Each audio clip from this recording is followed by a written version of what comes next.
रामपुर के छोटे शांत गांव में जिंदगी अपनी ही धीमी रफ्तार से चलती थी। यहाँ 3 लड़के एक साथ बड़े हुए। उनके नाम बिपिन, पंकज और जितेंद्र थे।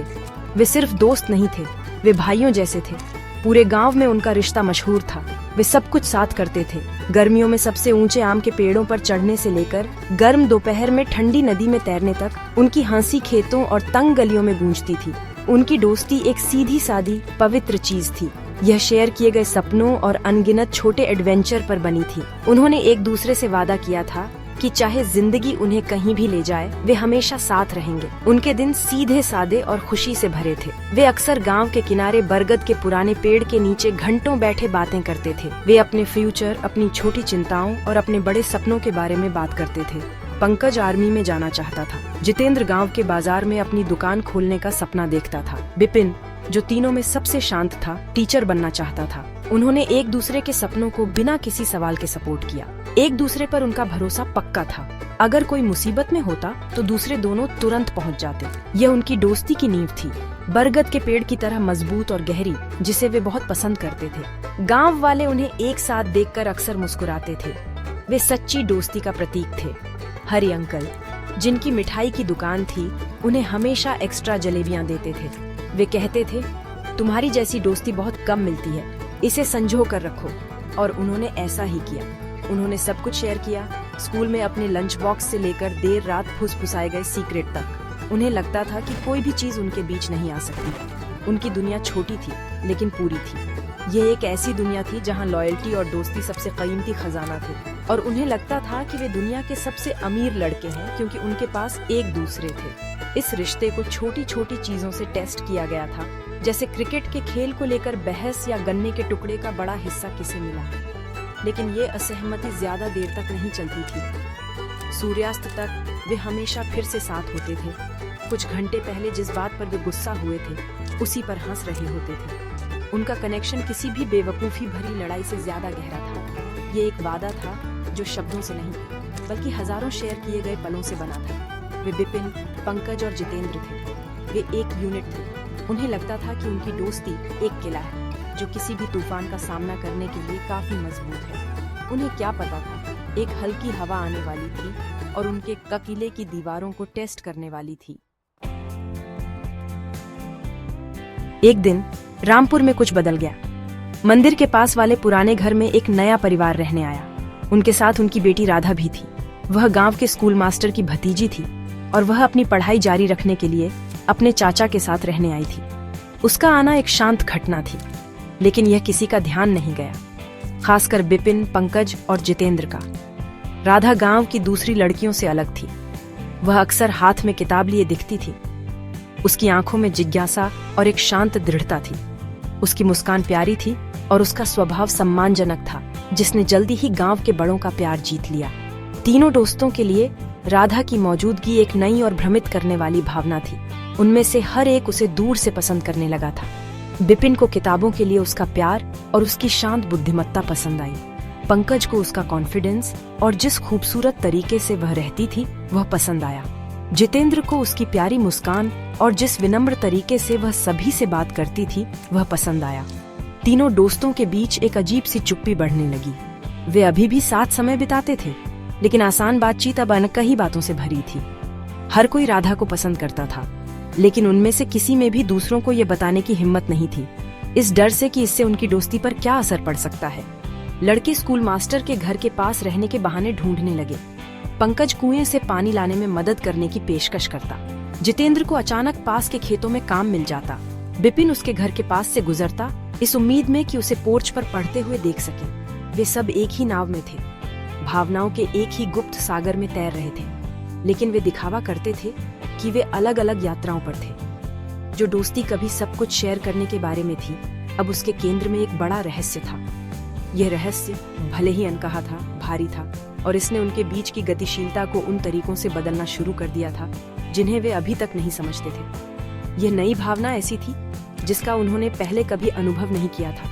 ये प्रशंसा, शर्म और एक अजीब तरह की प्रतिस्पर्धा का मिश्रण था जिसे वे संभालना नहीं जानते थे। उनकी बातचीत छोटी, ज्यादा सावधान हो गई। जब राधा का नाम आता तो वे एक दूसरे की आंखों में देखने से बचते थे। बरगद का पेड़ जो कभी खुले दिल और शेयर किए गए सपनों की जगह थी, अब रहस्यों की जगह लगने लगी थी। बिपिन, पंकज और जितेंद्र का अटूट बंधन अपनी पहली असली परीक्षा का सामना कर रहा था। राधा नाम की एक लड़की अनजाने में उनके जीवन में आ गई थी और एक शांत लहर पैदा कर दी थी, जो एक बड़ी लहर बनने की धमकी दे रही थी। तीनों दोस्त किनारे पर खड़े थे, ये नहीं जानते थे कि आगे क्या करें।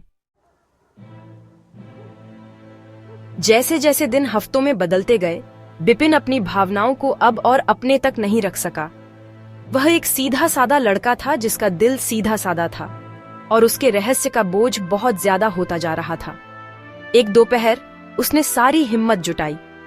उसने राधा को गांव की लाइब्रेरी से लौटते देखा। उसकी बाहें किताबों से भरी हुई थीं। वह उसके पास गया। उसका दिल जोरों से धड़क रहा था। घबराई हुई आवाज में उसने उसे बताया कि वह उसकी पढ़ाई के प्रति उसके समर्पण की कितनी तारीफ करता है और वह उसके बारे में कैसा महसूस करता है। उसने ईमानदारी से बात की, उसे बताया कि वह उसे पसंद करता है और जानना चाहता था कि क्या वह भी ऐसा ही महसूस करती है। उसके लिए यह एक मुश्किल पल था, अपने दिल को खोल कर रख देना। राधा ने बिपिन को धैर्य से सुना। उसके चेहरे पर एक प्यारी और समझदार अभिव्यक्ति थी। जब उसने अपनी बात खत्म की तो वह धीरे से मुस्कुराई। उसने उसे बताया कि वह उसकी ईमानदारी का सम्मान करती है, लेकिन उसने अपनी सच्चाई भी साफ साफ बताई। बिपिन, उसने धीरे से कहा, मैं तुम्हारे शब्दों के लिए आभारी हूँ, लेकिन मेरा एकमात्र ध्यान अभी मेरी शिक्षा पर है। मेरे माता पिता ने मुझे बहुत उम्मीद के साथ यहाँ भेजा है और मैं उन्हें निराश नहीं करना चाहती।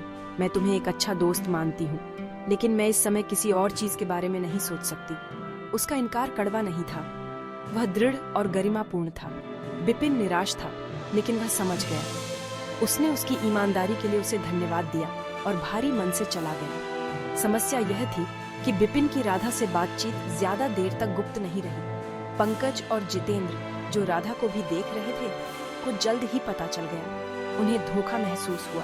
बिपिन उनके पीठ पीछे क्यों गया? उसने उन्हें क्यों नहीं बताया? उनके दिमाग संदेह और गुस्से से भर गए। उन्होंने नदी के पास बिपिन का सामना किया। उनके चेहरे आरोप से तने हुए थे। तुमने हमें अपने भाई कहा? पंकज चिल्लाया। भाई एक दूसरे से बातें नहीं छुपाते, जितेंद्र ने कहा। उसकी आवाज में चोट थी। बिपिन ने समझाने की कोशिश की, लेकिन उसके शब्द उनके गुस्से में खो गए। उनकी दोस्ती की नींव, जो सालों के भरोसे पर बनी थी, में एक गहरी और दर्दनाक दरार पड़ गई थी। बहस तेजी से बढ़ गई। कड़े शब्दों का आदान प्रदान हुआ। आरोप इधर उधर उड़ने लगे। पहली बार तीनों दोस्तों ने एक दूसरे को भाइयों के रूप में नहीं, बल्कि प्रतिद्वंद्वियों के रूप में देखा। जो बंधन इतना मजबूत लग रहा था, वह अब नाजुक था, लाखों टुकड़ों में टूटने के लिए तैयार था। बरगद के पेड़ के नीचे की हंसी की जगह कड़वी चुप्पी ने ले ली थी। उन्होंने एक दूसरे से बात करना बंद कर दिया। उन्होंने एक दूसरे से बचना शुरू कर दिया। पूरे गांव ने बदलाव देखा। जो तिकड़ी कभी अविभाज्य थी, वह अब टूट गई थी। उनकी दोस्ती तूफान में फंस गई थी और वे सभी उसमें खो गए थे। उन वादों को भूल गए थे जो उन्होंने हमेशा एक दूसरे का साथ देने के लिए किए थे।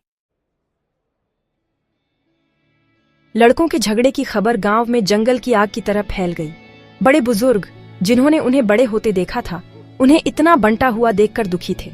मिठाई की दुकान के हरि अंकल ने भी उनसे बात करने की कोशिश की, लेकिन उनका गुस्सा बहुत ज्यादा था। आखिरकार राधा ने बीच में आने का फैसला किया। उसे दरार के लिए खुद को जिम्मेदार महसूस हुआ, हालांकि यह उसकी गलती नहीं थी। वह गांव के बड़ों के पास गई और फिर उनके सपोर्ट से उसने बिपिन, पंकज और जितेंद्र से एक साथ बात करने के लिए कहा। वह जानती थी कि यह मुश्किल होगा, लेकिन वह यह भी जानती थी कि उनकी दोस्ती एक गलतफहमी के कारण खोने के लिए बहुत कीमती थी। वह उनसे उसी बरगद के पेड़ के नीचे मिली जहां उन्होंने इतनी सारी खुशहाल यादें शेयर की थीं। पहले तो उन्होंने एक दूसरे की तरफ देखने से भी इनकार कर दिया। राधा ने बात करना शुरू किया। उसकी आवाज शांत और साफ थी। आपकी दोस्ती इस गांव की सबसे खूबसूरत चीज है, उसने कहा। क्या एक व्यक्ति के लिए एक साधारण भावना उन सालों की भाईचारे से ज्यादा महत्वपूर्ण है जो आपने शेयर किए हैं? बड़ों ने सहमति में सिर हिलाया। उनमें से एक ने जोड़ा, प्यार और आकर्षण जीवन का हिस्सा है, लेकिन सम्मान और दोस्ती नींव है। आपने एक दूसरे और अपने बंधन का अनादर किया है। राधा ने आगे कहा, सच्ची ताकत किसी का प्यार जीतने में नहीं, बल्कि उनकी पसंद का सम्मान करने और अपनी दोस्ती को निभाने में है। उसके शब्द सीधे सादे थे, लेकिन वे शक्तिशाली थे। उन्होंने लड़कों को जोर से मारा। उन्होंने एक दूसरे को देखा और हफ्तों में पहली बार उन्होंने प्रतिद्वंद्वियों को नहीं, बल्कि अपने बचपन के दोस्तों को देखा। उन्होंने उन लड़कों के चेहरे देखे जिनके साथ उन्होंने पेड़ों पर चढ़ाई की थी, नदी में तैराकी की थी और अपने गहरे सपने शेयर किए थे। गुस्सा पिघलना शुरू हो गया। उसकी जगह शर्म और अफसोस की गहरी भावना ने ले ली। उन्हें एहसास हुआ कि वे कितने बेवकूफ थे।